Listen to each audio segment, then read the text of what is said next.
things. The first one, thank you. The first one is to update the policy regarding student dress code and to update the handbook for the student handbook for the 2020-2021 school year. I would like to take up the first item on our agenda, which is item number 0223. So it's to consider the amendments to the current student dress code policy, which will be included in the student handbook and policy manual. Vice Chair Manfredo. Thank you, Madam Chair. As we well know, the dress codes are meant to create a safe, positive learning environment in our schools. They exist to make education a priority for all students, but it must be fair, enforced, and to ensure that everyone is treated equally, and it must certainly be gender neutral. We are in need of a gender neutral policy, that one that is acceptable to most parents and students. Now, I believe the administration has accomplished that by setting up a committee that was made up of principals, community members, diverse advisors, students, and others to review the policy and to make those recommendations. So I do feel that those recommendations we're going to be looking at are reasonable, and I would vote in favor of implementing them for the next school year. Thank you, Madam Chair. Thank you. Committee Member Novick, do you have anything to add? Sure. I mean, I will make a couple of comments, and then I suspect that we may have some members of the public who want to address us as well. First of all, this certainly is a step forward. We are finally getting information in here about how a dress code needs to be both inclusive and free of bias. We actually have begun to deal with the question of hair wraps, which obviously was an enormously problematic issue in the past. I will say, as a former educator, that the amount of time and attention that we spend on policing things like children's clothing is exasperating, to put it lightly. And given, in particular, the current time in which we live, for us to be spending a significant amount of time on that is honestly a waste of our teachers' time. So while there certainly are steps forward here, there's a significant number of issues that are still here. And I think we could go line by line, and I'm happy to do that if that's what my colleagues would like to. But I was going to propose instead and I propose this, by the way, in substitution for essentially the first page of our policy, the career vocational section and the voluntary uniform policy. I have a note or two on, but most of this has to be more general policy. I don't know if it's possible, Mr. Walton, for me to share my screen. Is that something that I could do? Sure. 1 second. Okay, you should be able to share your screen now.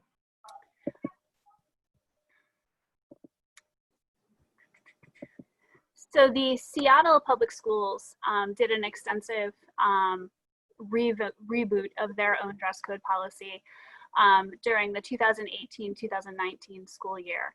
And it generally has been held up across the country, and I say this as someone who spends time on national policy issues, as one of the most inclusive and free of bias policies. It sets out, as our own starts to, a number of core values, which starts with the notion that students and parents actually hold the primary responsibility of students' personal attire, not the school district. That individuality can be expressed without fear of unnecessary discipline or body shaming, which is something that our policy does not cover. Students have the right to be treated equitably. As my colleague noted, we certainly need one that is free of gender bias, but we also need one that's free of racial bias, size bias, and so forth. And one of the things that I find most compelling, and something that is still needs to be included in our own policy, is that students and staff are responsible for managing their own personal distractions. To accuse a student of being a distraction of another student, let alone a staff member, is enormously inappropriate and not something that should ever be occurring. So it then goes on, of course, to lay out a universal dress code, which is, as Mr. Manfredo notes, free of any gender specificity, which is appropriate, has the section regarding making sure that things are not containing threats, illegal conduct, hate group association, that you have to cover what's most necessary, that you need to be able to identify students, and it obviously has a gang affiliation section, noting, of course, that students' religious observances are not subject. The other piece here that I think is important is this. Certainly, principals are required to ensure that staff are made aware of the policy. That's generally part of any of our policies. But staff will use reasonable efforts to avoid dress coding students in front of other students. One of the things that I have most often heard from students as well as from family members is the amount of time and attention that is spent on policing students' bodies, frankly, for lack of a better word. It goes on to say students should not be disciplined or removed from class as a consequence of wearing attire in violation, unless it creates a substantial disruption to the educational environment, creates a hazard, or factors into student behavior rule violations under other parts of the policy. Then it goes on to talk about what happens in terms of violation.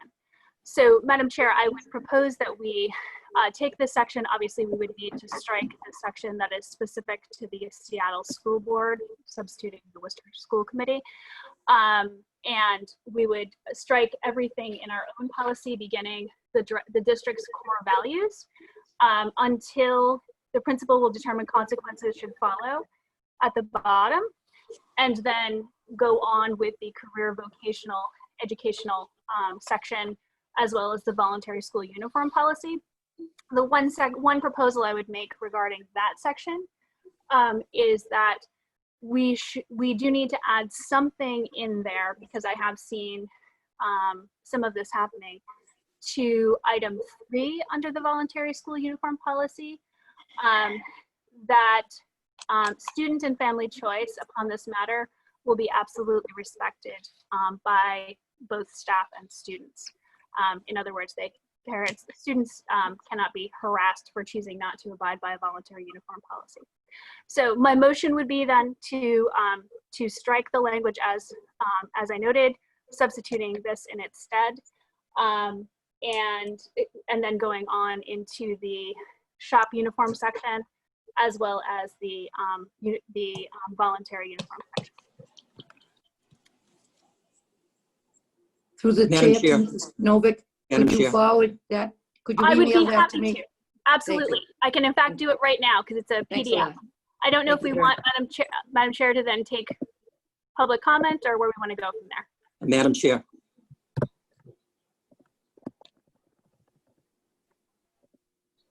Ms. Novick, just so you know, your screen is still shared. Yep.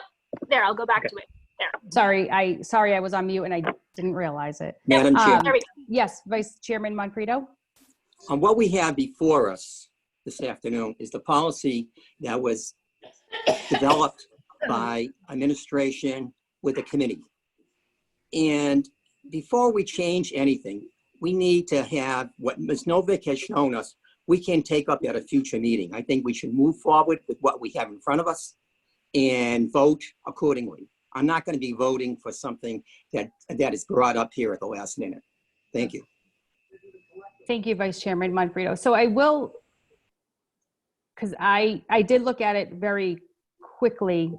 There was actually I brought up a couple of different dress code policies that I do think that we should be taking a look at. But I do agree with committee member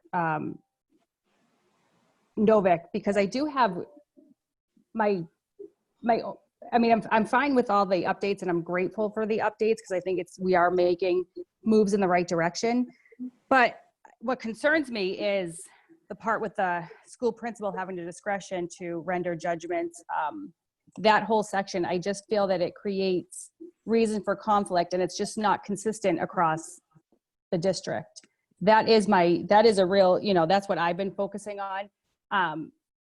But reading through the Seattle Public Schools dress code update, I read through it, like I said, I read through it pretty quickly, and I do see some similarities, but I do see some things that would be good to address in our dress code policy.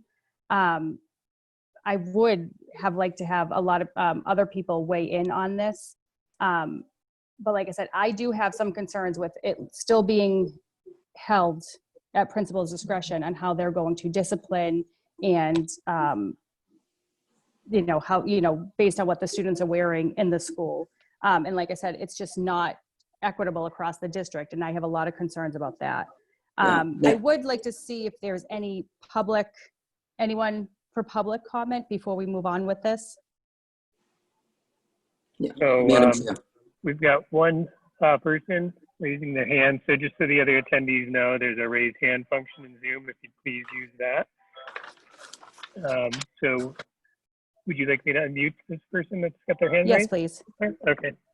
And for whoever speaking from the public comment, if you could please state your full name and your city of residence.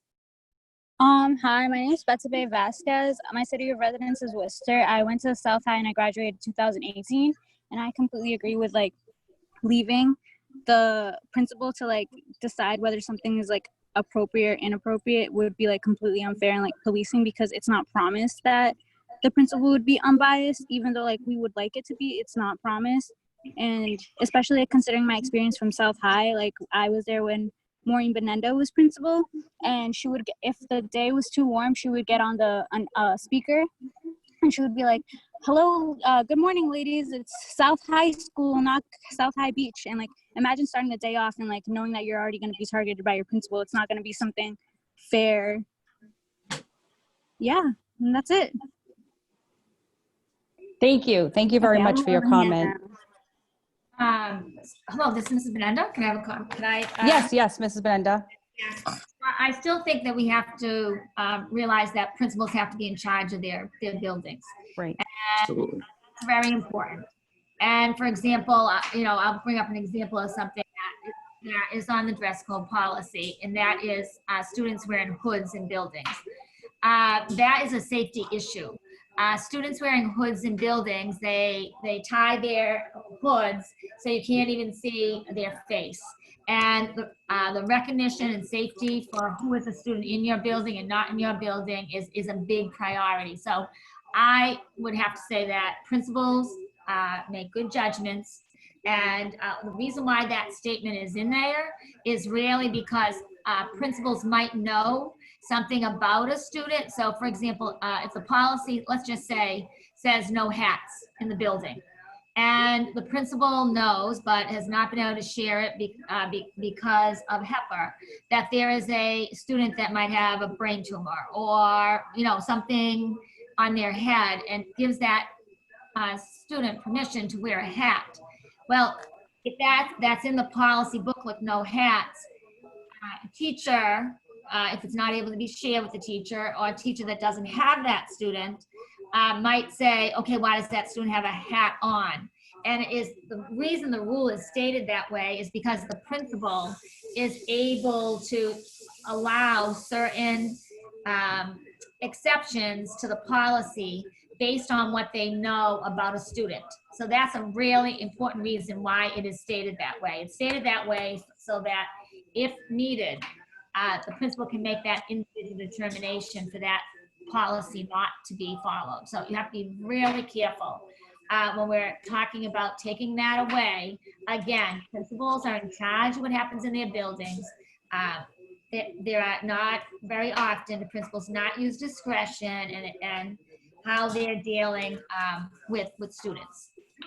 So I just wanted to add that point in, and I just wanted to say that I think Antonella had texted me that she was also on, and she's the South High student from Black Student Union that just wanted to talk about what's important for a group of students that have been working on the do-rags, and why that was really important, that actually convinced a diverse set of adults that were on that committee back on here. So I think that's important.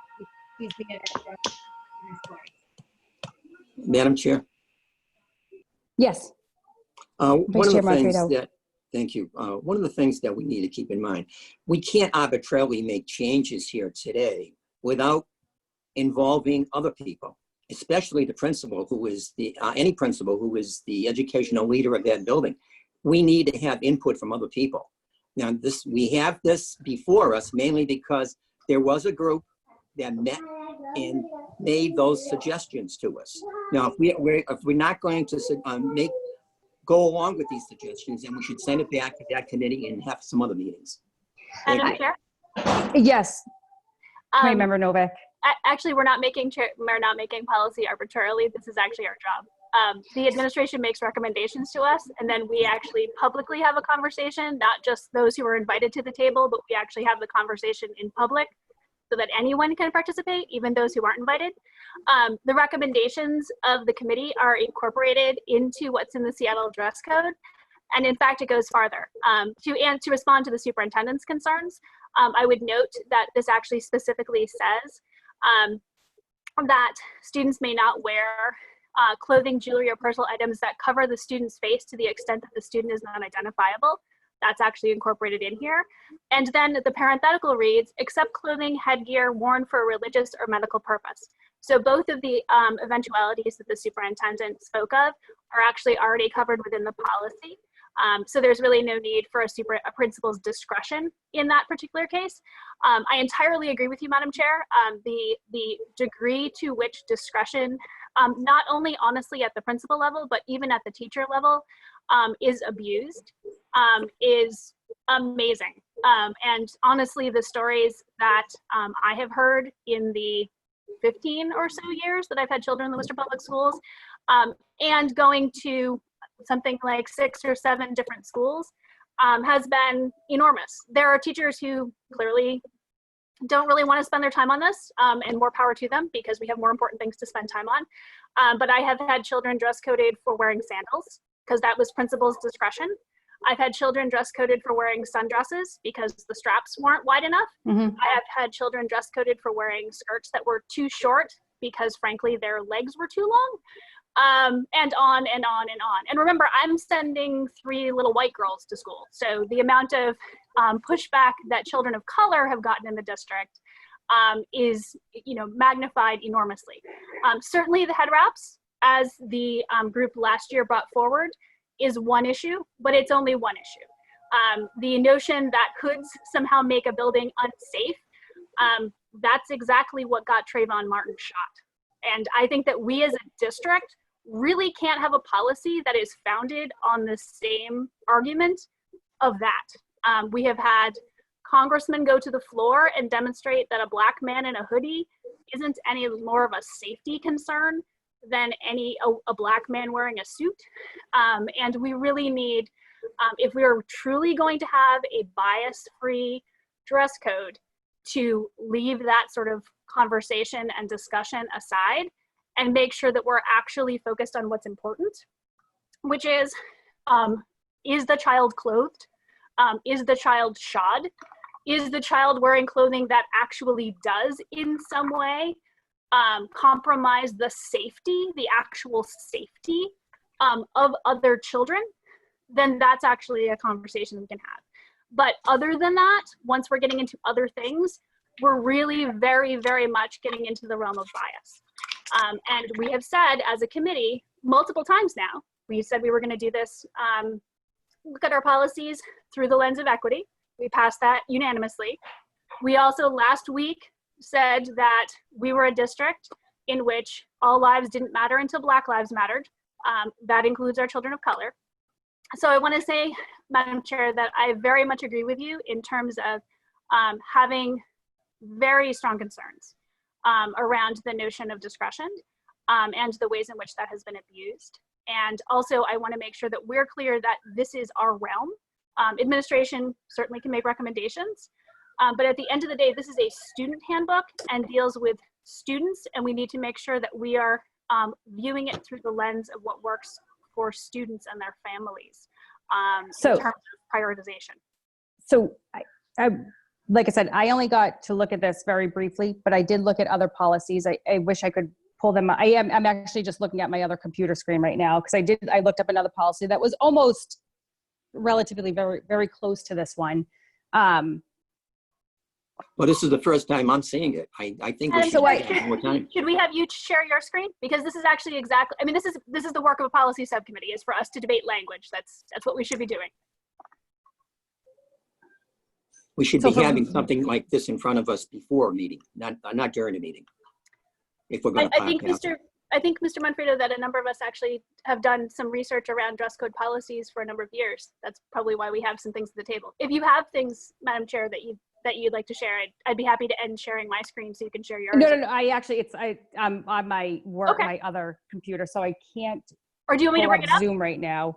What is it that you're? It was, let me just see where it was. It was almost, honestly, it was pretty much the same thing. Okay. Because I've been reading a lot, and I've actually heard from a lot of teachers regarding how they have to discipline on the hoodie policy. And to be honest with you, that is definitely one thing. I mean, I think we can make changes regarding, so they're not covering their entire face. I would like to talk to some principals on that, though, because I don't, if it's a safety issue, that's a big concern for me. I don't know, if we make a policy where your face is not covered, I think that is fine. Because I did hear from a lot of teachers who say they spend like you said in the beginning, they spend way too much time policing dress code that could be much better utilized teaching. And I do know for some kids, pulling a hoodie up is a comfort thing for them. And I know that. Hello, I just want to say the hoodie from the front or the back needs to be down. From a principal that's been in a school for a very long time, I'm going to tell you that the hood cannot be up. Whether it's identifying the kid from the back or from the front, the hood needs to be down. It is 100% safety precaution, and you're not going to find a principal that's going to say it's not. So there may be Madam Chair, that actually, let's just be clear, that actually isn't the case if we change the policy. And I want us to also be thoughtful about what we're saying here, because we can't say that for a girl who's wearing a hijab. What? Wearing a hijab. Oh yeah, that's like which is an identical silhouette. That's true. To a boy who's wearing a hoodie. So let's be thoughtful about the arguments we're making here. But Madam Chair, do we have another policy that you wanted to look at? If I could I just have a quick thing. I know that most of you guys don't know me. Can everyone hear me okay? Yes, please. Yeah, I'm sorry. I can't see who's in the gallery, so. Okay, so my name's Isaiah Tucker. I work at South High. I'm part of the Black Student Union at South High. I'm a behavioral health provider there. I know that Maureen had mentioned a student that is willing to speak and kind of say her piece so I just wanted to give her the opportunity to do that. Her name's Antonia McCarthy. So Antonia, if you are listening in, if you could join in and just kind of give your piece, that would be helpful. So, Mr. Chair, we have two people with their hand raised. Antonia just raised her hand, and we have somebody else named Molly. I checked; it is not Molly McCullough. Oh, okay. But just so you know, we do have somebody else. So let me know who you'd like me to unmute. Yeah, but let's take Antonia first, and then since we know this, if she could speak, that would be, if you could unmute her. Antonia, I've just unmuted you. If you could state your name and your city of residence. Hi, my name's Antonia Moon McCarthy, and I'm from Worcester. I'm representing South High and the BSU of South High.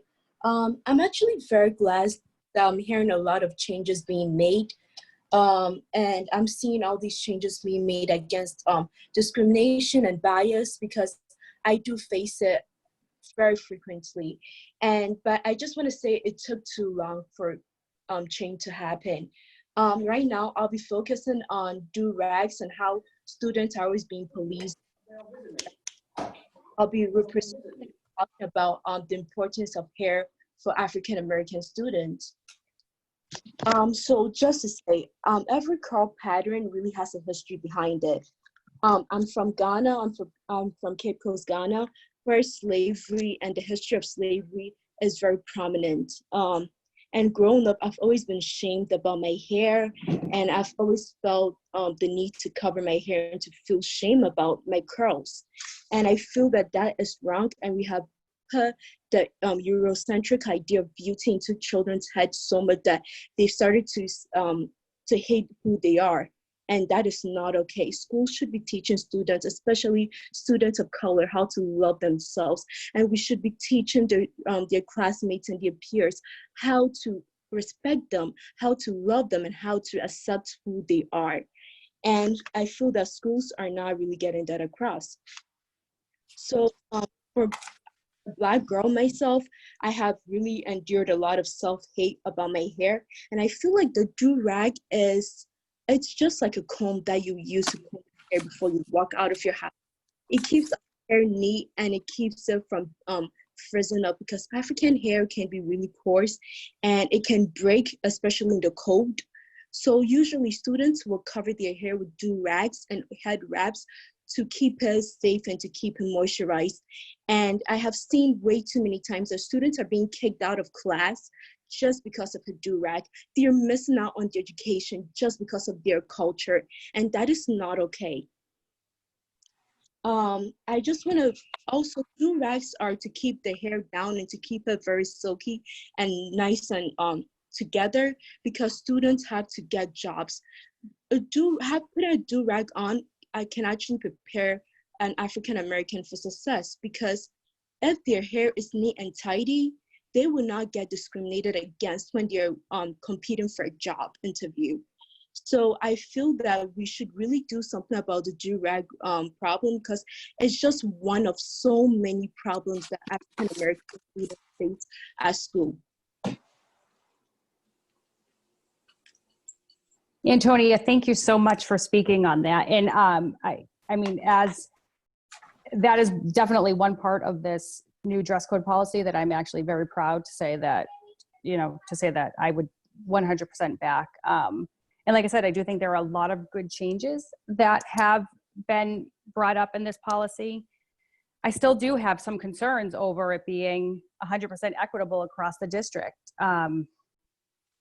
But like I said, I am looking through the Seattle one, and I do think there's some good things in there too that I think that I would really like to see us adopt. And there's no doubt about that, Madam Chair. I agree with you on the Seattle policy. But again, this is a lack of transparency. We are only seeing this at the last minute. We should have had this in our hands prior to this meeting. And if we have to do it at another meeting, let's do it. All right, I'm saying because I also think there are some very good things in this policy, and I think that we do need to take a good look at it, because like Committee Member Novick said, if we're saying that, we want to be equitable, that we're standing against racism, and I think we really need to take a deep look at these, these things that are proposed in this policy and other policies. I want to look at, like I said, I've looked at a couple that were very good. So I want to go into this a little further. If I'm going to make a motion to hold this item. Madam Chair, I'm sorry to interrupt you, but we do have one other speaker. Oh, I'm sorry. I'm so sorry. I'm sorry. Thank you, Mr. Walton. Yeah, sure. Molly, would you please state your name and your city of residence? Hi, my name is Molly Roach. I'm a resident of Worcester. So I just first wanted to thank Ms. Novick for her comments here today. I think that they're very important, and I hope everyone is listening to what she's saying. So I also wanted to address the issue of principal discretion. So every individual person holds bias, and I think that allowing one person to make these decisions allows that bias to come forward. And even if we're talking about hoodies, like Ms. Novick said about hijabs, when you look at a hoodie, Black men and boys are policed more than that, more than their counterparts. And I think it is very hard to eliminate that bias when you're giving one person complete and total discretion over that question. And then I also wanted to address the fact that the dress code proposed in this handbook and dress codes basically in general are inherently victim blaming when it comes to the notion of being a distraction, especially to girls, particularly girls of color. When you take a student out of class to change, to put on different clothes because their shoulders are a distraction or their legs are a distraction to other students or teachers, you are making it their fault instead of placing that blame on the student peers or the people that are supposed to be teaching, the adults that are teaching them. So I think that that is also something that needs to be addressed in how this policy is worded. So yeah, thank you. Thank you, Molly. Madam Chair? Yes. I just wanted to add, I appreciate what Molly just brought forward. There's actually some strong statistics around the policing of girls of color. I know that you already know, in terms of it starting with dress codes and them essentially being made to feel that they are unwelcome in schools. There's some things that would be funny if it weren't so serious, of, you know, parents comparing their white girl being sent to school in a sundress and the girl of color being sent to school in a sundress, and who gets dress coded and who doesn't. I'm sure we can probably run those experiments in Worcester as well. So it is absolutely true. I think that one of the things that is most important for us as policymakers to remember is that discretion does mean that you end up with students being subject to bias, and that's not an accusation, it's a recognition of reality. And I think that you know, having the people who once were the ones who were policed for their shoulders showing or their collarbones showing or their knees showing, be the ones who are now actually getting to make the policy is important, much as we're hearing, making sure that we recognize the inequities inherent in things like questions of hoodies and so forth. I don't know how you want to, I'm happy to accede to your question of holding it here. I know that we do have also time constraints. I want to make sure that our time constraints don't drive us into a lesser policy. I think this is one we need to make sure that we don't compromise the question of equity on. And if that means that we need to, you know, turn around and have additional meetings, I think that's fine. I think that I know Mr. Manfredo is interested in hearing from principals. I think that we need to make sure that we're being as broad in inviting students and families to the table. I agree. But I think that the degree to which these stories remain untold, because this is just the way it is. I mean, my kids are probably among the lesser of the policed, but being dress coded it's something that happens every time it's hot. It happens every time it's cold. Right. Yeah, it happens absolutely all the time. And we need But to, Madam Chair, because this is a waste of everybody's time. Yeah, Madam Chair, these the policies that we have before us came from a committee, did not come from principals. That's the point I'm trying to make. We want to send it back to that committee and have a meeting with them. That's fine, but we need to hold it. I am in favor of holding it because I would like to, because I do think that this example that we do have is a strong policy. And like I said, That's fine. So we can talk about Googling. it. So, and I would like to have the committee look at this, make any recommendations, but as committee member Novick said, it is our policy. We can develop it as we want, but I would like a little bit of input on it. I definitely would, because I don't want to make a policy, especially without having families and students get a chance to look at it and see how they feel about it.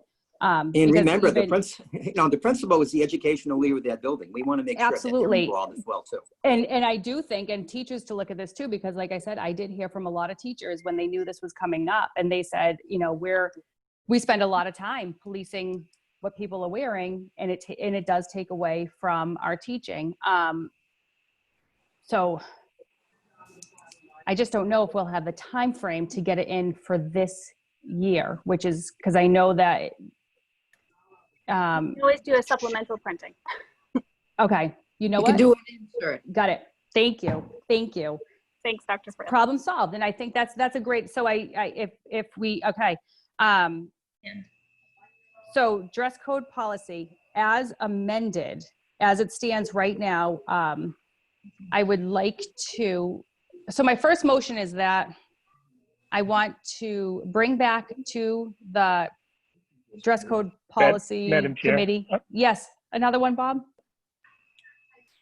It's me, the Bob, is this, oh, sorry, Miss Spinetta, I couldn't see Yeah, you. well, we've got, I can't we've got see two. We've got anybody on the, I can't see the superintendent gallery. as well as, I don't know, it may be, that's what I'm I gonna figured. try something. It may We've be got- my screen sharing. There, does that help? Good. If you go to participants. you should see Oh, yeah, everybody. I can see his And, hands raised. Thank so you. we've Yes, got- I'm that's okay. sorry. I'm sorry, You got- Superintendent Benenda? Yeah, I just wanted to add that I think that we need to call Seattle. So and see exactly how effective policy has been. You just can't show a policy and say, okay, it looks great. They're probably doing great. We don't know that.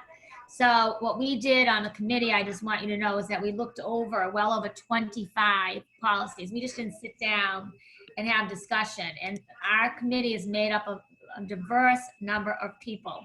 And I do think it needs to go back or to have a conversation with them, because their concerns weren't only about school. The people that, like at UMass, they talked about Robert Lane, about how we teach kids for future jobs and how they're supposed to know what is appropriate and what isn't. And there were some very strict guidelines that when kids go on internships and they leave our school, they're expected to do. And how do we message that? So I think that's a very important conversation we all listen to. And I think that's something that the school committee would also benefit from listening to also. And then, of course, the principals they have to run their building, and buildings have to be safe. So we have to have there's got to be a line there where what we're doing is safe and we're not having bias against students. There's a fine line. Absolutely. And we have to err. If we're going to err, I would prefer we err on the side of safety at the same time of honoring some students, free speech and the way that they dress.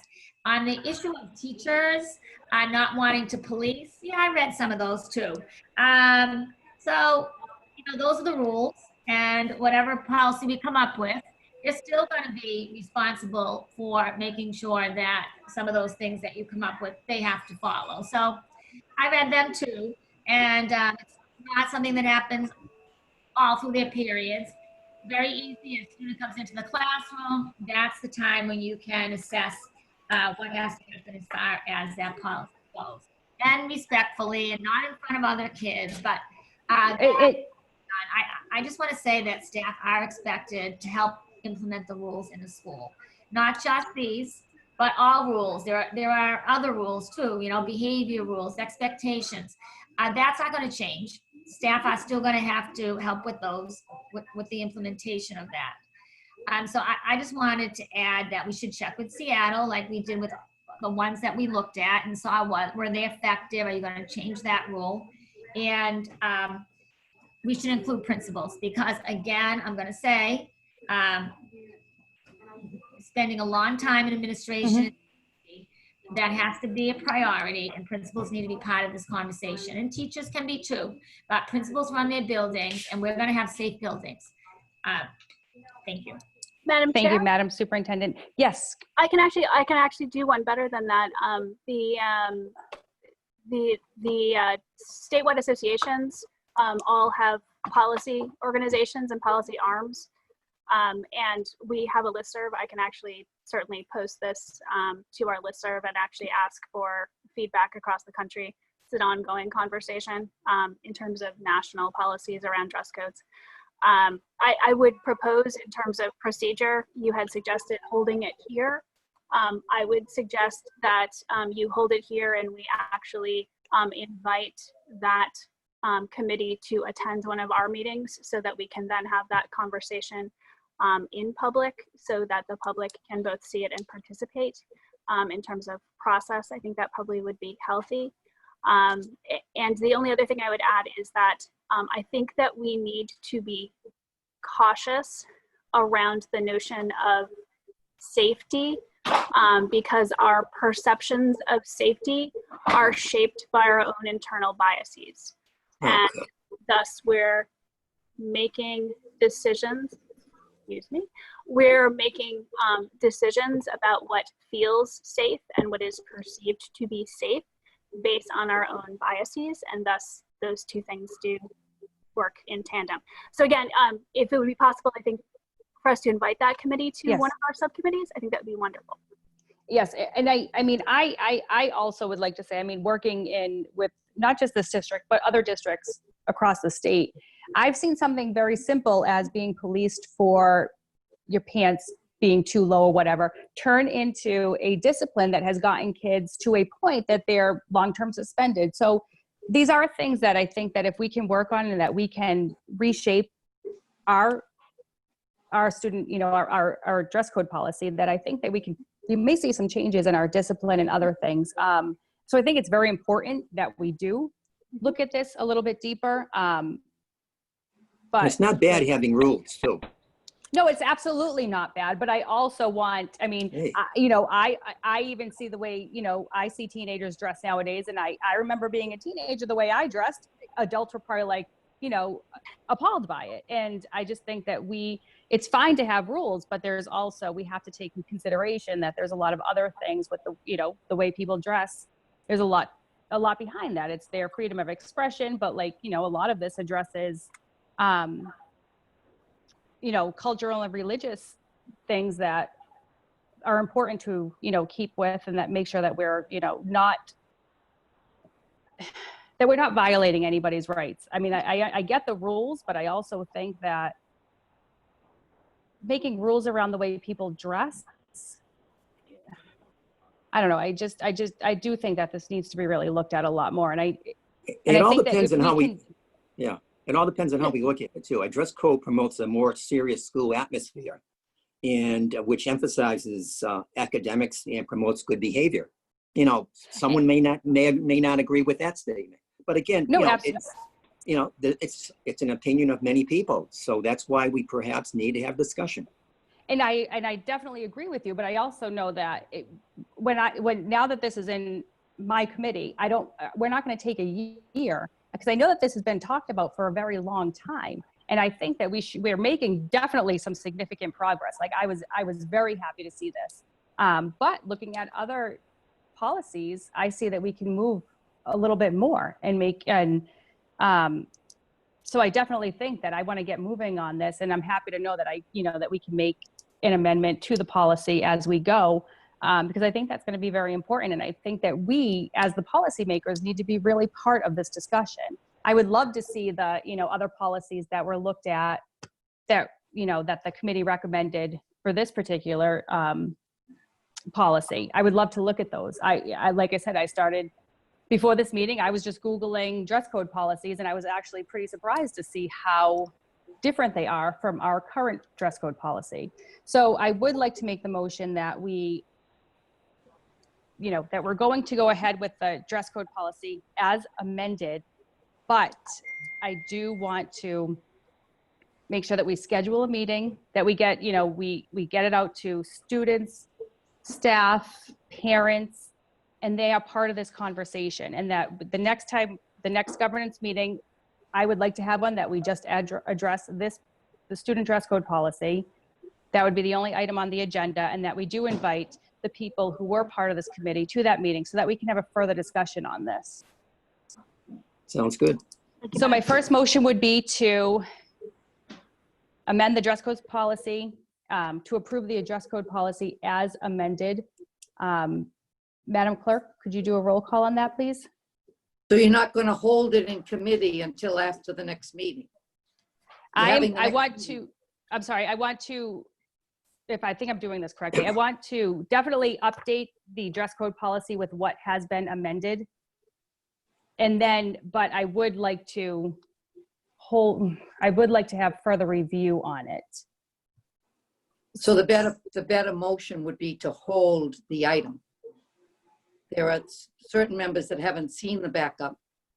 If you're going to open it for further discussion, you shouldn't be approving it as amended.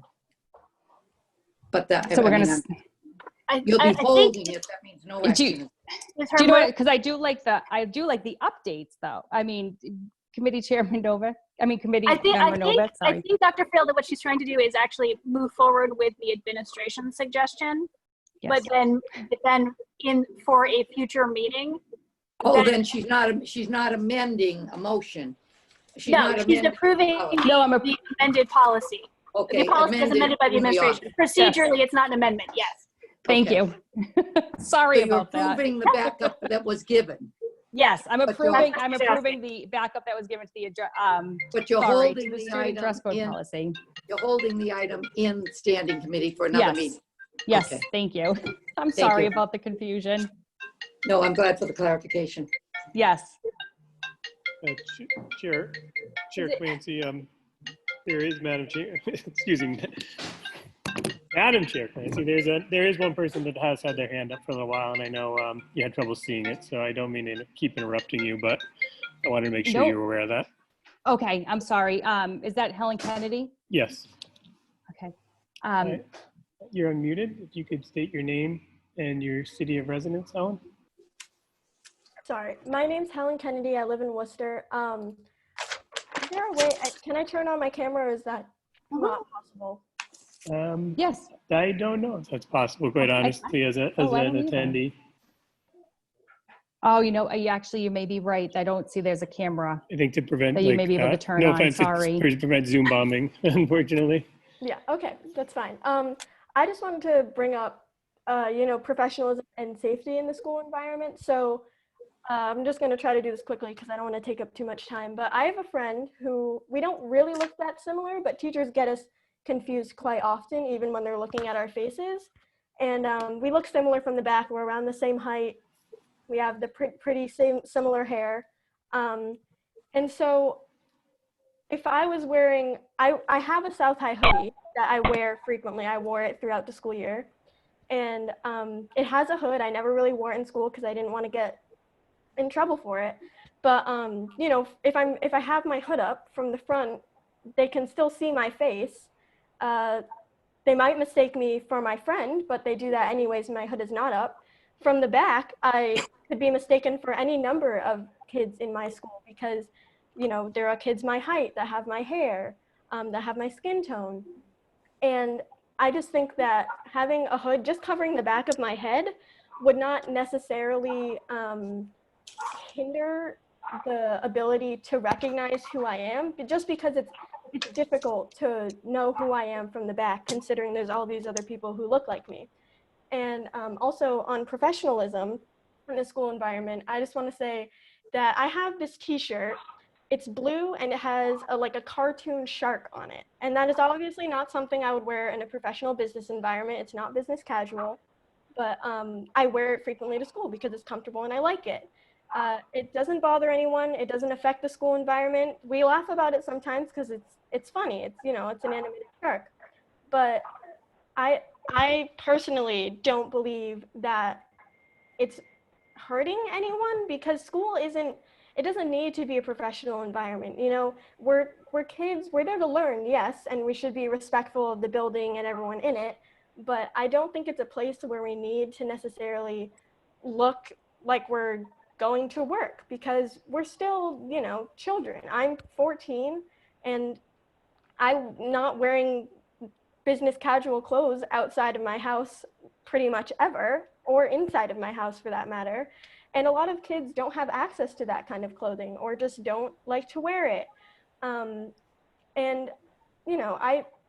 I think that professionalism and safety are, yes, important, but maybe not to that extent in our schools. I understand the concern for safety, I really do, but I don't think that hoods or hoodies are really going to be our biggest concern in that area.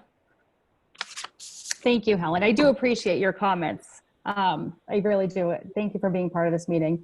Diana, is that Diana Biancarrier who has her hand up? No, she's a panelist, so it's a Oh, different I'm sorry. Diana. Okay. I'm sorry, Diana. Do you want to unmute Diana, Mr. Yep. Walton, please? Thank you. You could state your full name and your city, Diana.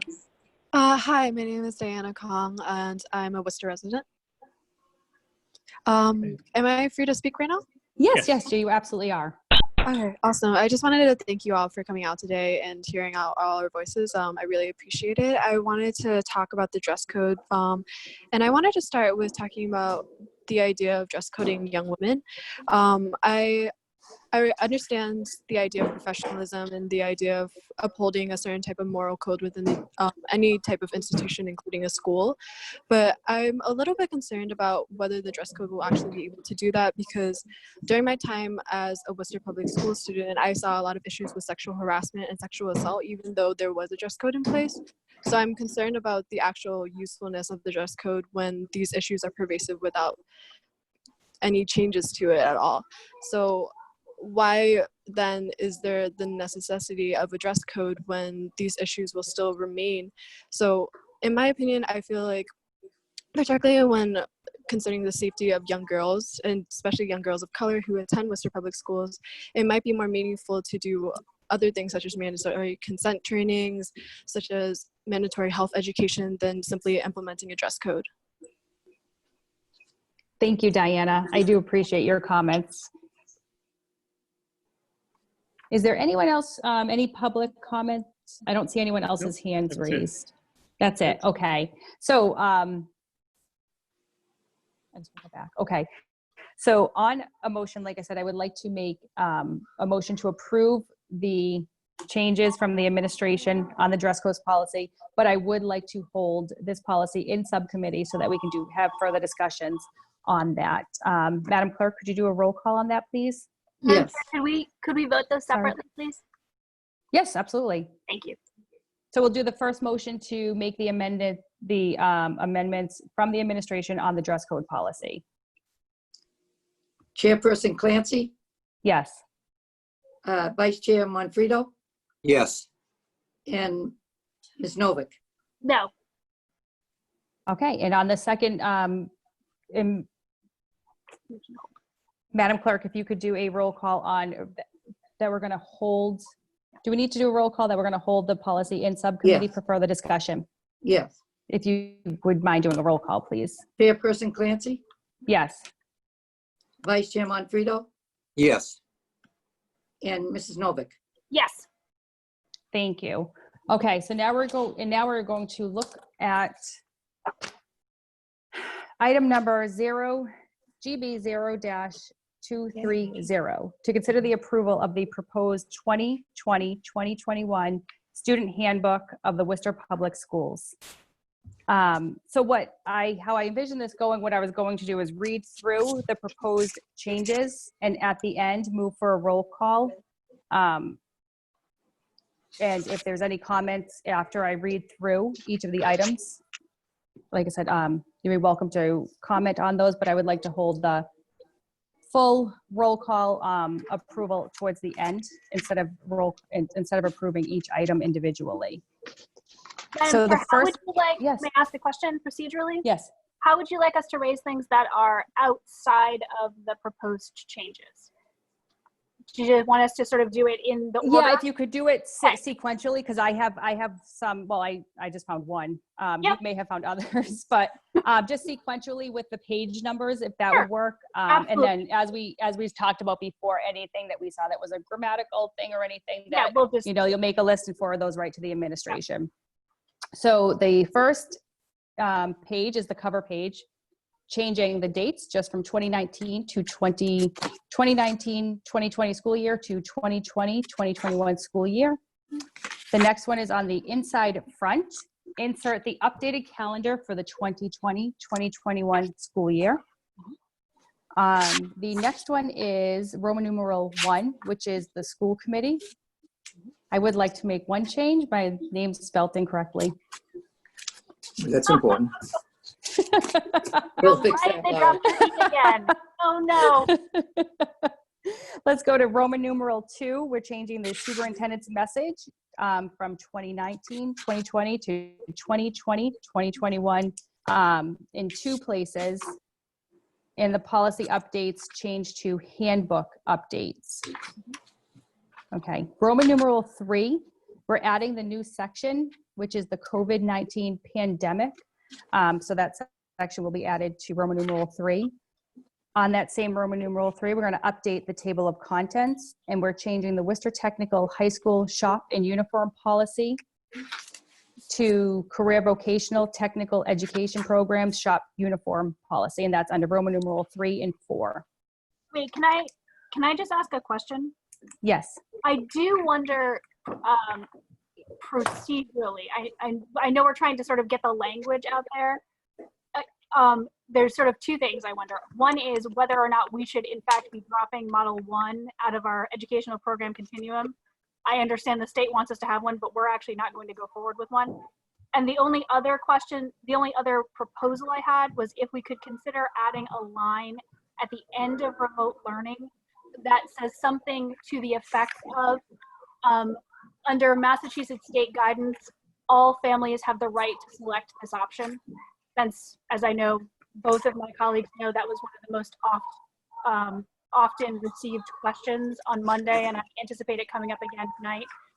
I think that having that in print somewhere that says anyone can pick this and that's fine would be very useful to us going forward. And that would be under the, that would be, it's on page Roman numeral 5. Yep. It's under Model 3. I guess the question is whether or not we want to really keep the first one in. I have no strong opinion about this. I understand why we keep the in-person part, but I do think we should write into the document somewhere that any family can choose remote learning. I do agree with that. I would like to add and that I don't have to a the strong policy. opinion about how we phrase it, just as long as the notion is in there. Thank you, Madam Chair. Administration, could that be added to this policy? Because I do think it is very important, because I do think it was a point that was missed, and that it is an option under the COVID-19 pandemic. Yes, we have no problem with that. Okay. Shall we vote All it, right. Mrs. Clancy? Yes, we can Make a vote vote it. on it?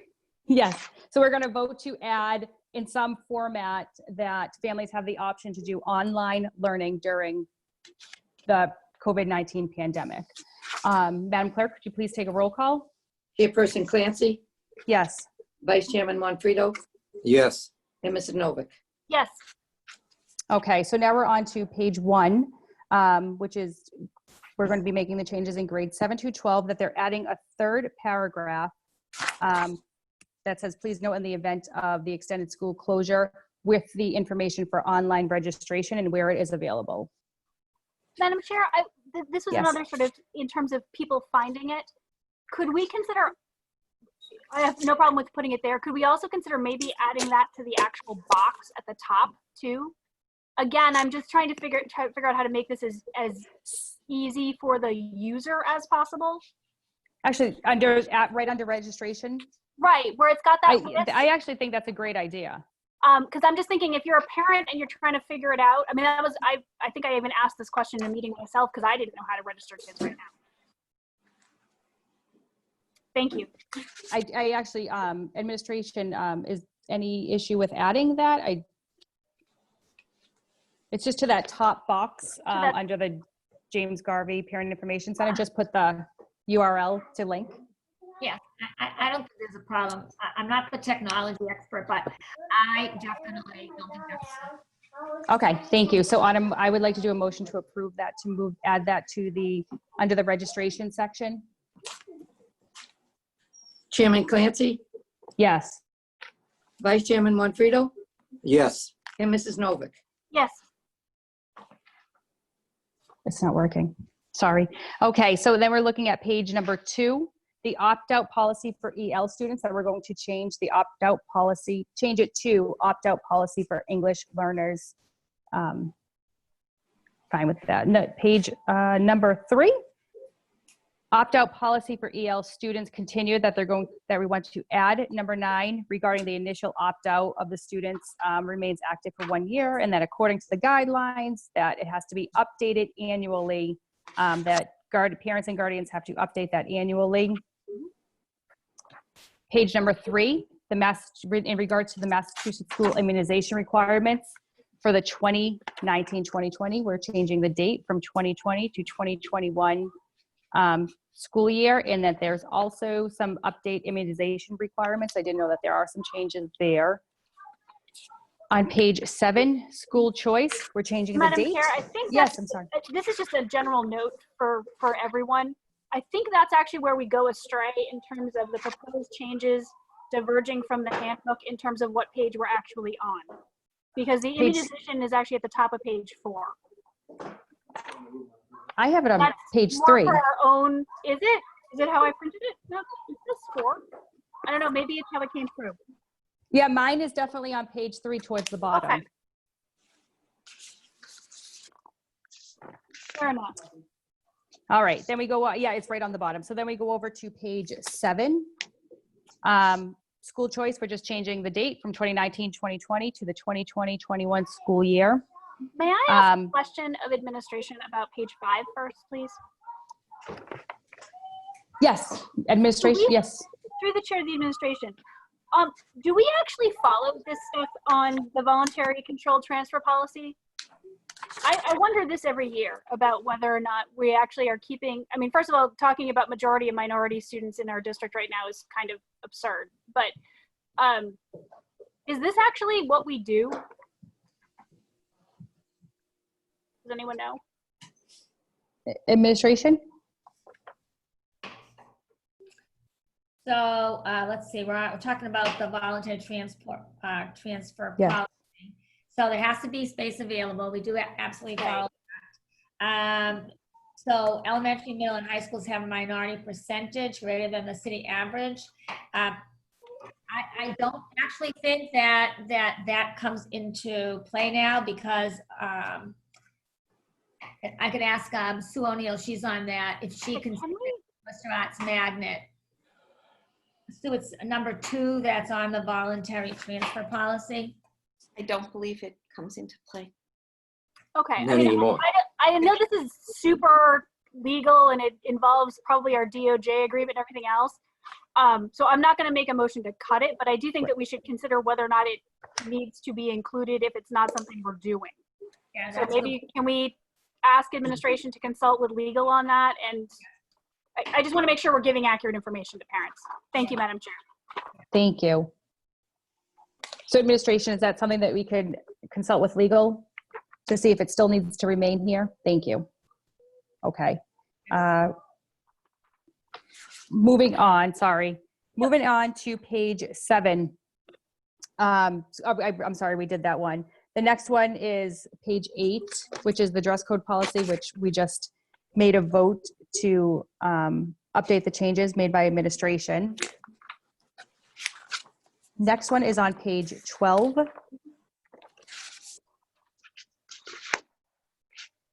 The last sentence of the first paragraph, they're going to change the word from must to may.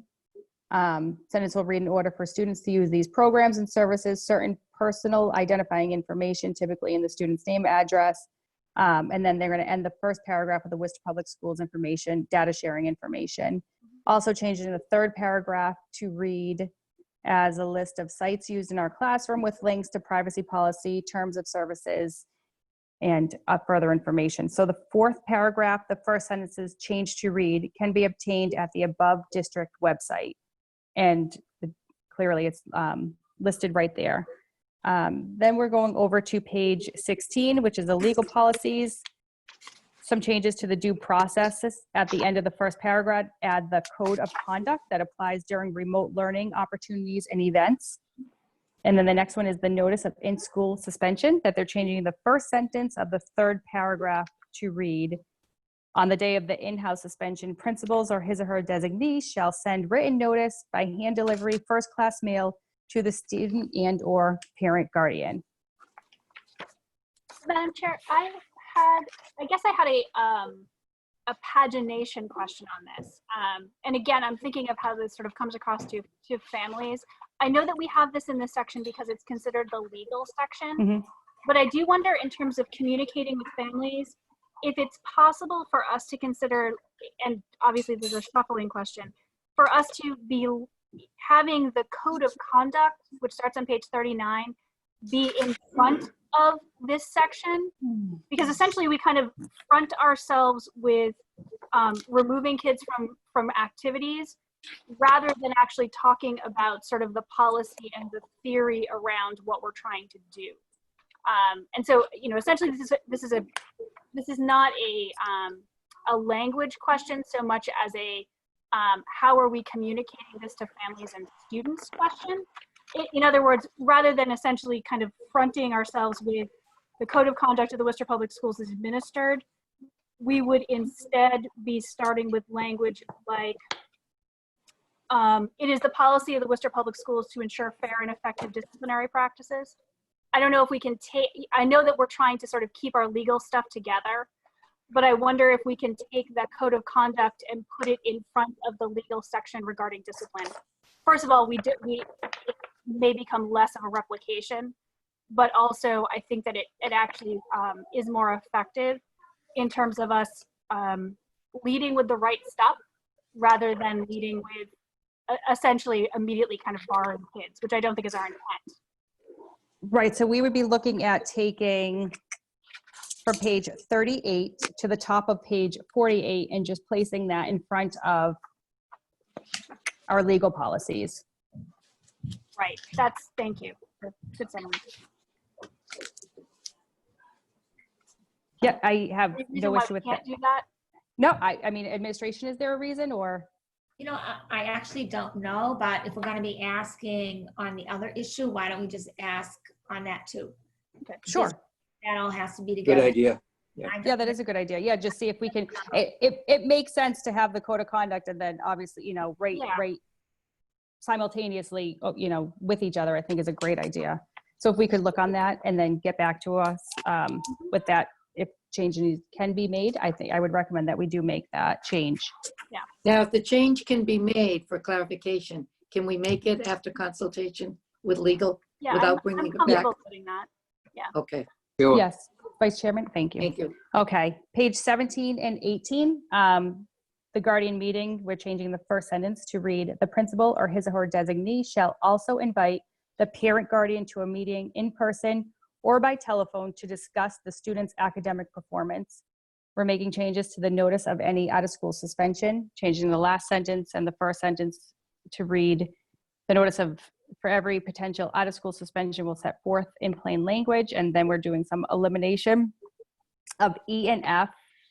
Then we're going to move down, they're eliminating G and replacing it with that new paragraph, and the students may have been placed on long-term suspension. Following the hearing with the principal, the student shall be provided notice of rights described above and also the following rights which are listed. And then continue with the same last two paragraphs on page 17. And then we move over to page 18, which is there's a change to the emergency removal of students. Make immediate and reasonable efforts to orally notify the student and the student's parent guardian of emergency removal. The reason for this need is emergency removal, the disciplinary offense, and so on and so forth. I'm fine with that. Then move on to page 20 regarding the principal's hearing and long-term suspension. Removing certified mail from the second sentence. I did have a question about this because is there a reason to take out the certified mail from the second sentence to the administration? Through the chair, I'm just going to turn to the page to refresh my memory. Sure.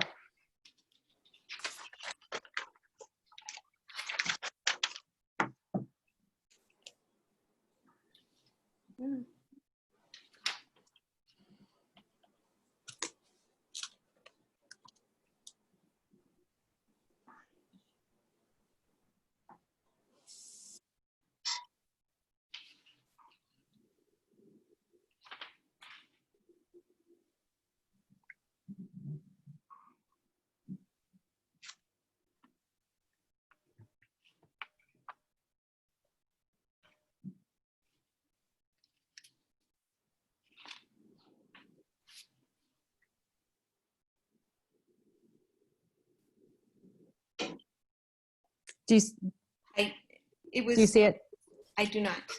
Oh, it's right under, it's about halfway down. I just didn't know because it's the principal or designee shall send written determination to the student's parent by hand delivery, certified mail. My only question is that if we don't have to do it by certified mail, because it is in other places in our policy handbook, so I just didn't know if it had to be if it has to be updated elsewhere.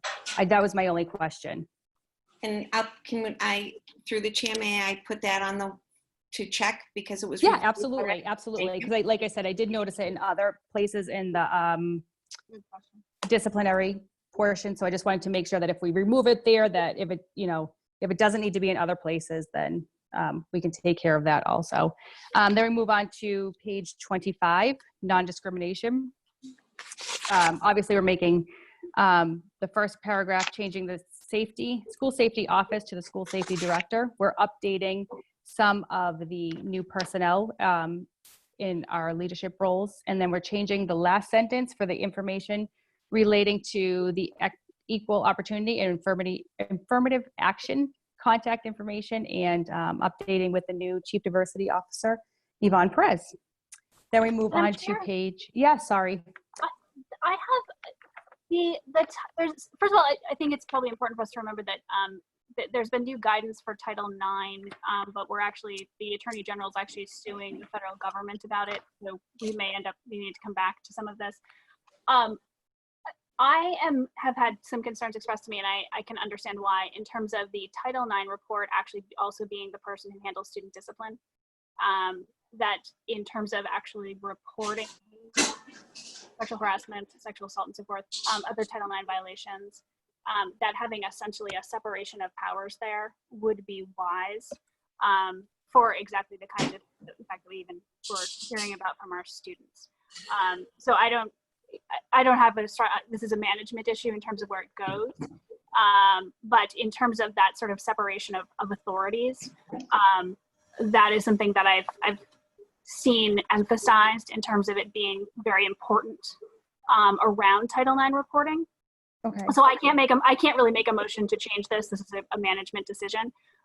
But I do want to just sort of express that concern here, since that is the reason that position exists under the federal law. Hi, this is Jennifer, through the chair, Chairperson Clancy. This is Jennifer Boulay from Human Resources. Hi, Jennifer. I did want to clarify that I have spoken with Attorney Paige Tobin about the Title IX, and I do believe that the primary role of the school safety officer has to do with the global, I'm so sorry, you can hear helicopters over my house, the global and the tracking issues with Title IX. Title IX requires somebody to have a sense of what's going on across the district. I know that elsewhere in the policy manual, there might be a reference to, say, sexual harassment, and that will come to Human Resources. When I've worked with Mr. Pizzella, it has been in the capacity of a principal doing an investigation in a school that might involve a possible Title IX, and Mr. Pizzella might act as a consultant. So just to clarify for the committee, my experience working with the person who has the job title Title IX officer is that that person needs to know and track for reporting purposes potential Title IX incidents, but I have not found in my experience that person to be the one who might actually be doing some of the investigating, for point of clarification, if that helps.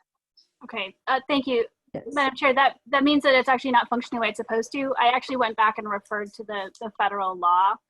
And the reason that we actually have, this non-discrimination statement is intended to be with the contact information that we have to update yearly, is in the student handbook specifically for that reason, because that is the person to whom those violations get reported.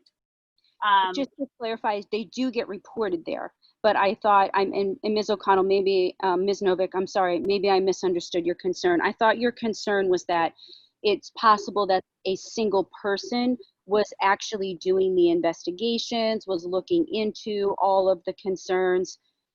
It's my understanding from Attorney Tobin that we do have to have a centralized district person that collects the reports and that tracks the reports, and that's what that Title IX officer is.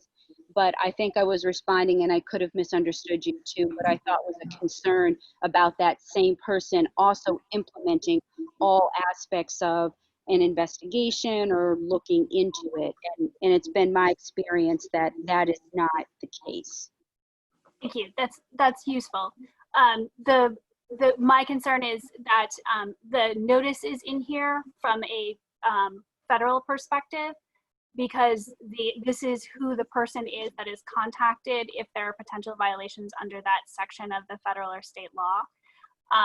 And the idea of the person who also oversees discipline being the person to whom one reports Title IX violations, particularly since that does have to do with sexual assault and sexual harassment, is what is of concern to me. I want to make sure, in other words, I want to make sure that our students, our staff, that everyone feels that they, regardless of where they stand on other issues, can go to the Title IX reporting person and have their voice appropriately heard.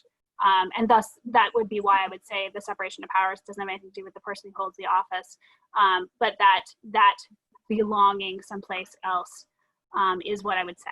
But again, Madam Chair, this is actually a recommendation. It's outside of our purview. Just wanted to raise the concern. No, thank you. Thank you for the recommendation. All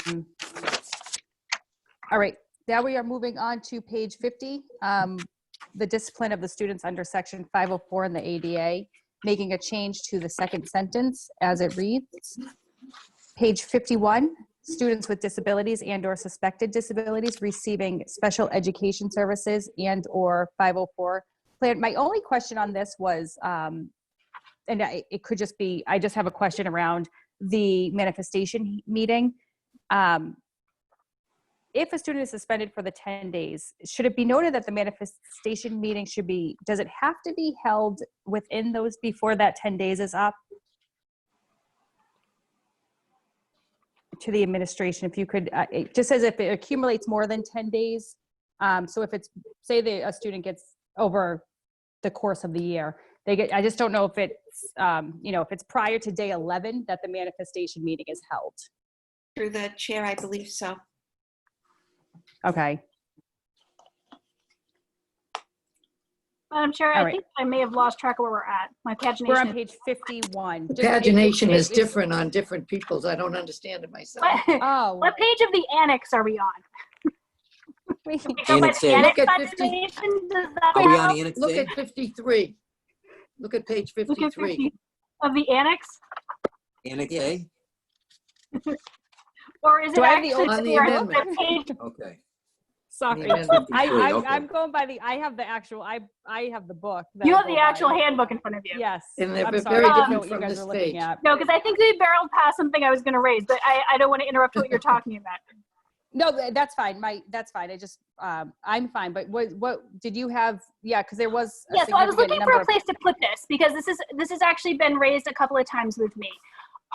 We don't have a place where it tells students and families what they are to do in order to change name and gender identification as necessary.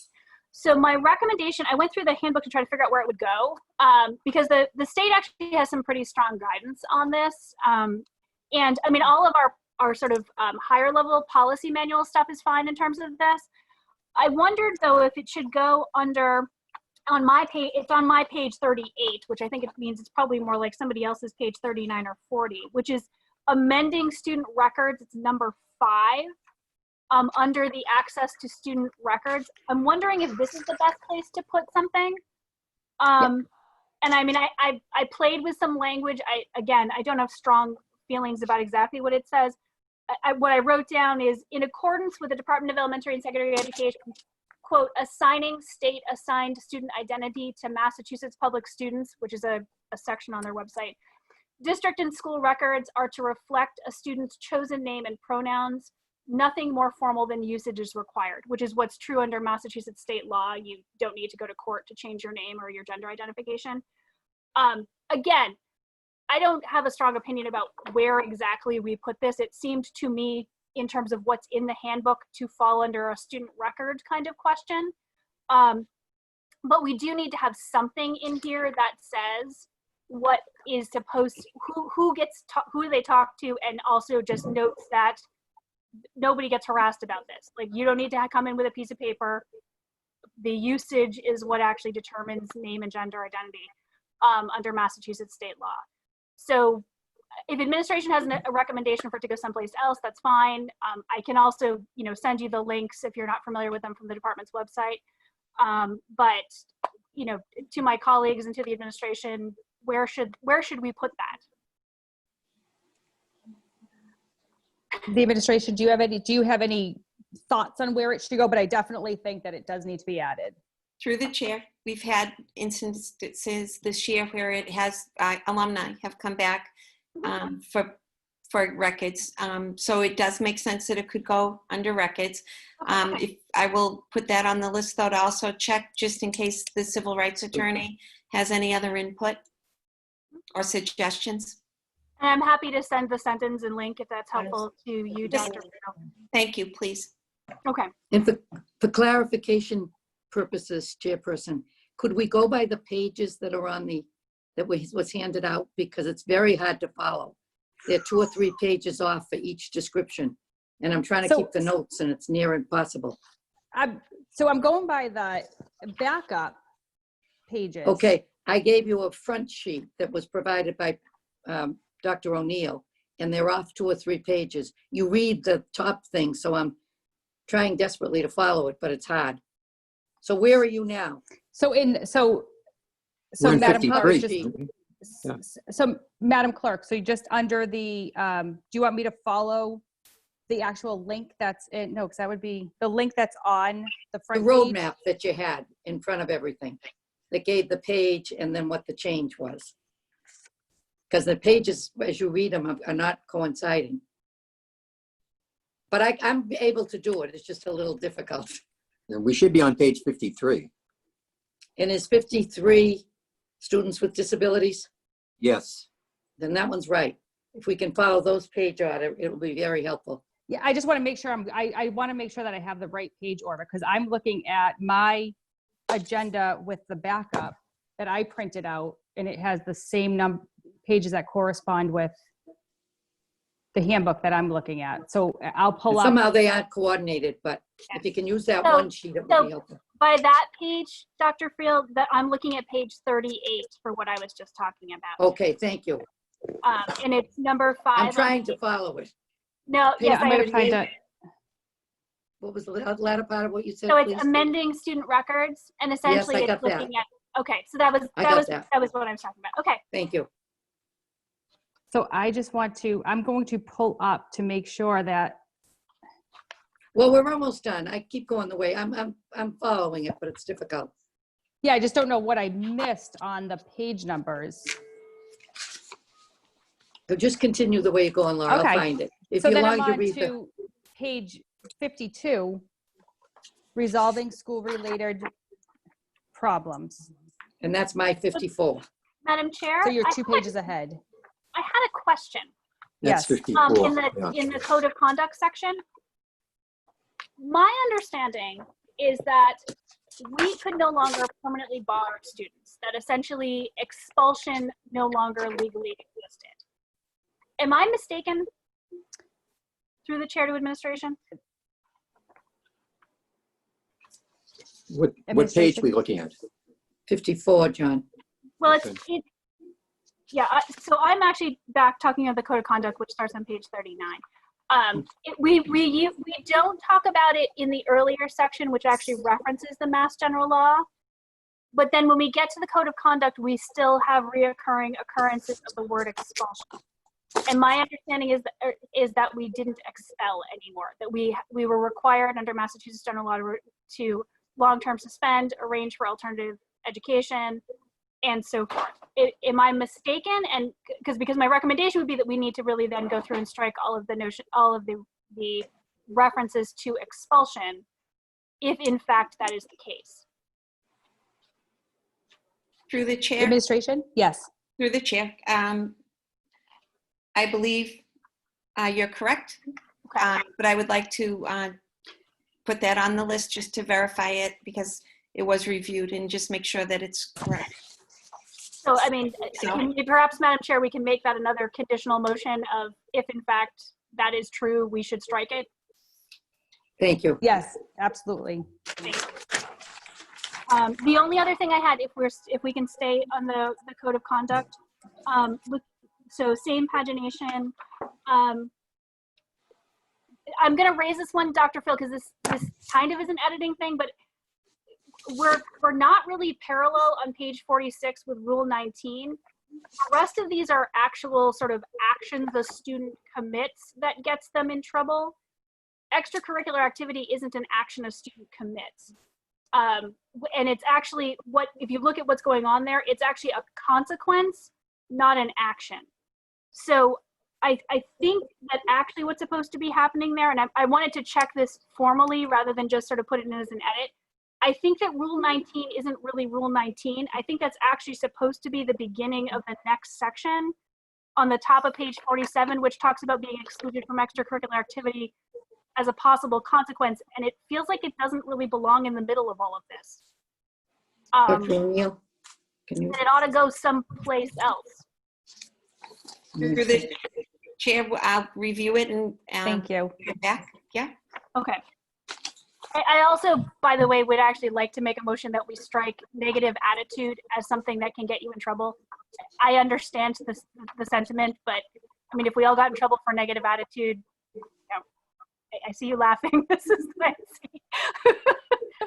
I get it, but I think that's a little farther than we really want to go on that. I would ask that we get rid of negative attitude as being something that actually is a disciplinary question.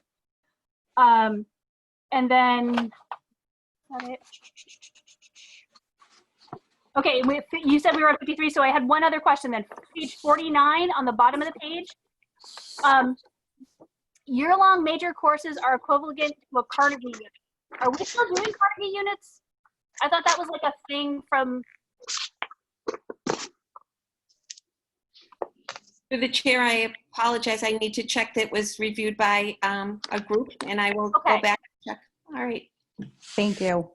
So I'm just always assuming that if I'm confused by a reference that probably other people would be too. So on committee member Novik's motion to strike the negative attitude, we're going to do a roll call. Chairman Clancy? Yes. Vice Chairman Manfredo? Yes. And Mrs. Novik? Yes. I'd be in big trouble if that was a part of my, no, just kidding. Okay, let's move on. We all have something to do. All right, so I am on to page 52, which probably is 54 in your case, which is just changing the number of the deputy superintendent's phone number. I'm assuming that you're about 2 pages ahead of me. 54, right. That's fine. Yep, page 60, then I move on to page 66. In your case, I believe it's 68. The pathway enrichment courses may include, and they're removing number 6 on the list. May I make a proposal a little earlier on? Yes. Sorry, I'm not quick enough with my... No, that's fine.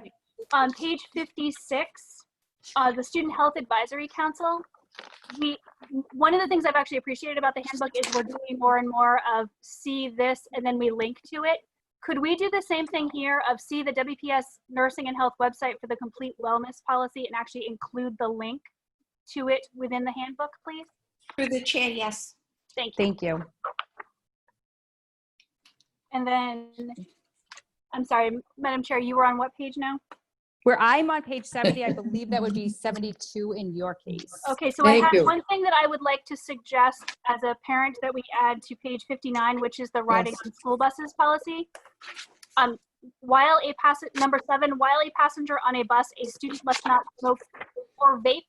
Could we please add vaping? Oh, It's barred elsewhere in our policies, but it doesn't actually explicitly say it in the school bus policy. Okay, so I would like to, Madam Clerk, I'd like to make a motion to add that to that particular section on passenger on a bus. On a roll call, can we vote to add vape to that section? What are we adding? We're adding vape to the section on passengers on a bus. May not smoke. Or vape. Okay. Chairperson Clancy? Yes. Vice Chair Manfredo? Yes. And Mrs. Novik? Yes.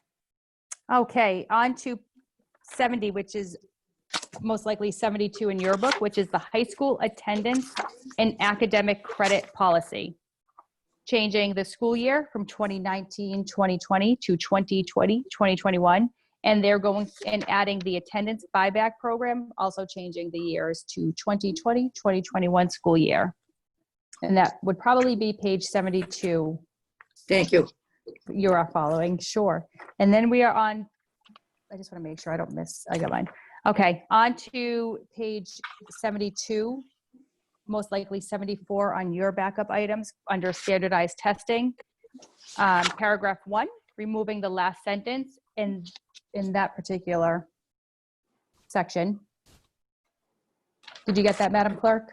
Yes, thank you. Okay, and then we're moving on to page, in my backup, it's page 73. I'm all set now. You don't have to do it each time. Okay, you got it? Okay.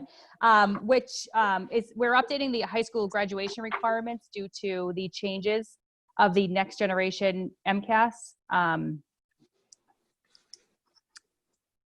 And then also there's some changes regarding, I don't know, I don't believe that it's in there. Oh, it is still in there regarding the 10 credits. And if you don't have the 10 credits from the high school, you'll receive just a Worcester Public School diploma. Then we move on. Yes. On page 76, I was on the committee when we actually made the change, so I understand why we have the prior to. But is it time for us to drop the grades 10, 11, and 12 enrolled prior to 2013, 2014? It seems like we probably have gotten all those kids now. Do we think? Through the chair, we have students till age 22, so I'm trying to, But they wouldn't, would they necessarily be completing those graduation requirements though? I take your point, but. They are English language learners and special needs. Special ed. Yeah. So if they had until 22 and it's 22nd birthday, yeah. So that's been 6 or 7 years. I would think so they could, if they started at 14, I just don't know if they started at 14. I mean, again, as a freshman, do we still need it in here? What's the harm of leaving it in? Yeah, I mean, I just say, because we could maybe still, I think possibly we could possibly have some students that still follow under that. So let's if flag we keep it. Yeah, absolutely. Let's leave it. I am on page 78, which were just college courses for high school students, which we are just updating. Page 79, Mr. Chair, Madam Chair, excuse me. Yes. I would like to make a motion for us to drop the final 2 sentences under the advanced placement exams as we had done earlier, particularly given the vagaries of this year. The one thing that we do know is that this is not going to be, it's again going to be a year in which we see a great deal of disruption, and requiring the AP test again strikes me as being particularly inequitable. So on page, I know, I'm sorry that it's different. I'm on page 77. So just what we did this year, we're taking out the students must take precisely the same thing. Yes. Yep. So Madam Clerk, if you could do a roll call on that. We are eliminating just exactly what we did this year under the advanced placement exams. We're taking out that last, I believe it's 2 sentences. 2 sentences. Thank you. Chairperson Clancy? Yes. Vice Chair Manfredo? Yes. Mrs. Novick? Yes. Okay. Now I am moving on to page 78, which is, it's just on the college courses for high school students. Just basically eliminating the specific college names and putting in students receive dual enrollment credit for courses taken at area colleges. Also it's the same page in my book, which is the Mass Seal of Biliteracy, changing the 3rd paragraph as it reads with updates to in order to earn the Mass Seal of Biliteracy. What page is that? That, for me, it's page 78. It followed 81? right after. 81 for me. 81. It's the one that has 81, okay. the QR code in the center. I am on to the, for me, it's page 80, which is the no school, delayed school opening. We're just adding a particular new channel on that. Then we move on to page 81, making some updates to the Special Education Parent Advisory Council. Yeah, Madam Chair, I realize we're running out of time here, but I'm familiar, I mean, partly because I actually sat through the deliberations at the state level. The description we have here of both SPEDPAC and LPAC are not actually reflective of what the Mass General Law says they're for. I mean, among other things, they're supposed to be parent run, but we have requirements of meeting with them periodically.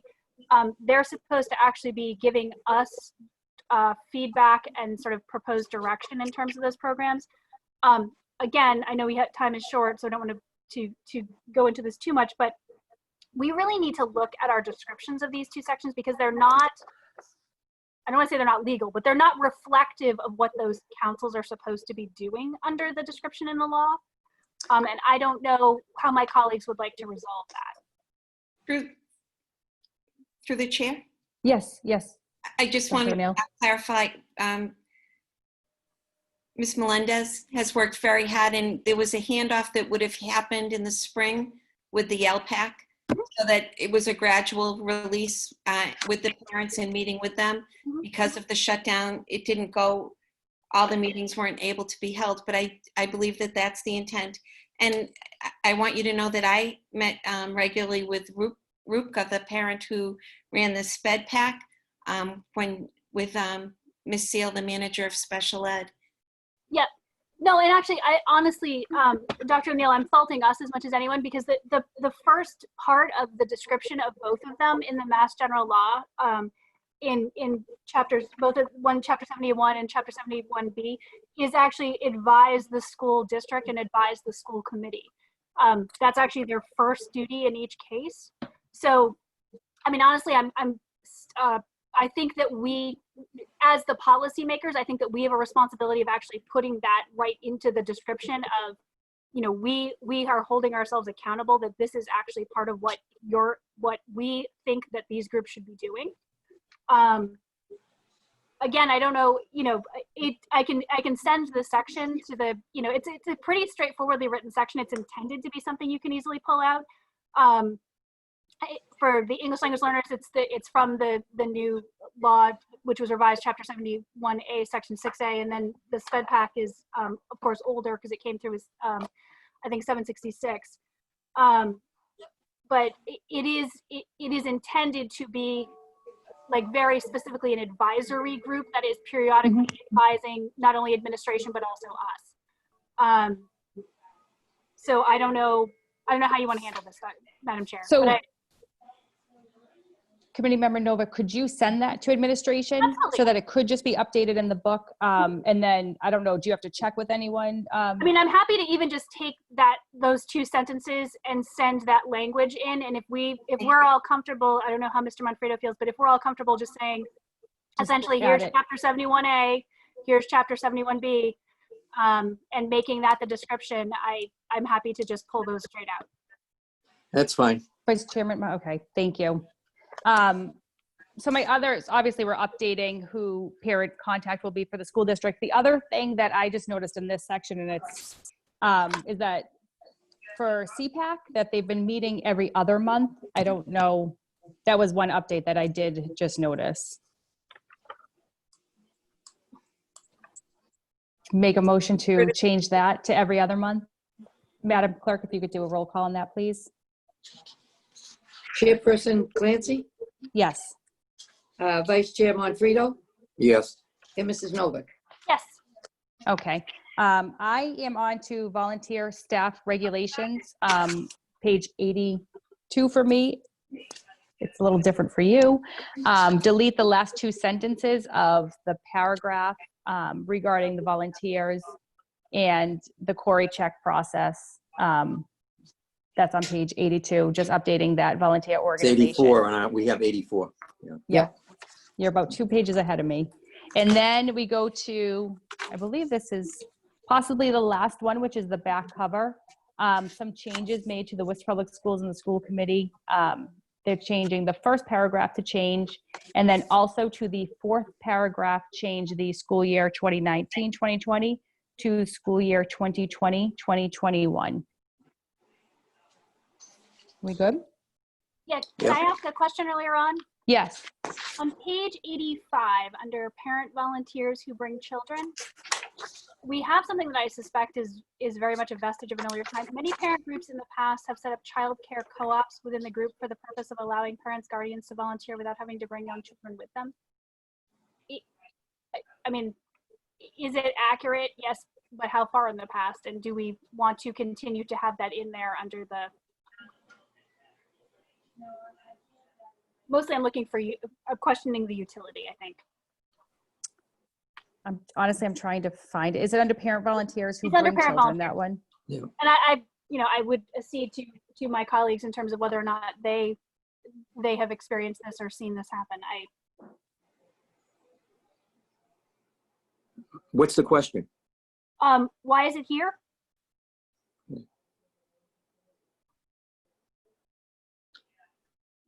As a principal, really isn't necessary. I guess that's really what I'm always looking for, Mr. Manfredo, is I'm thinking of this as a book that it sits on my desk in my kitchen and I pull it out and refer to it. I want to make sure that our utility is high on this. So we're looking at crossing out where it starts.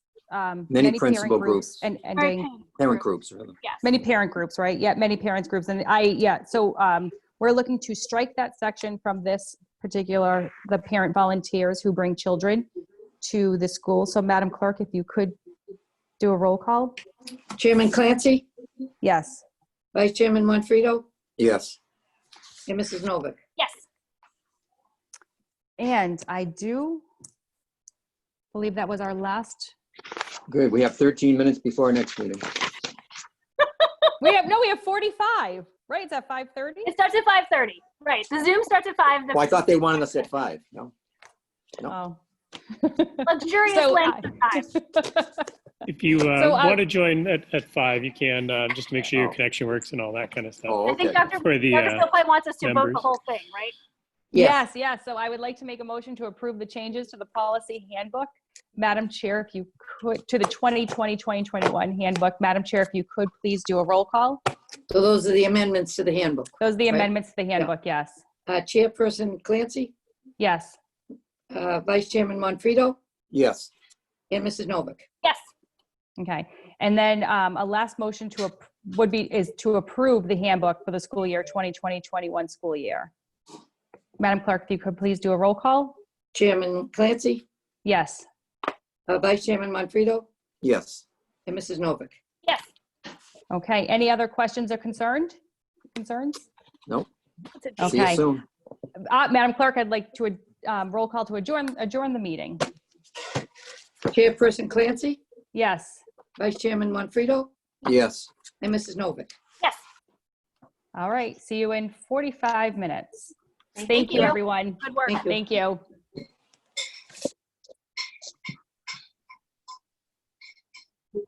you.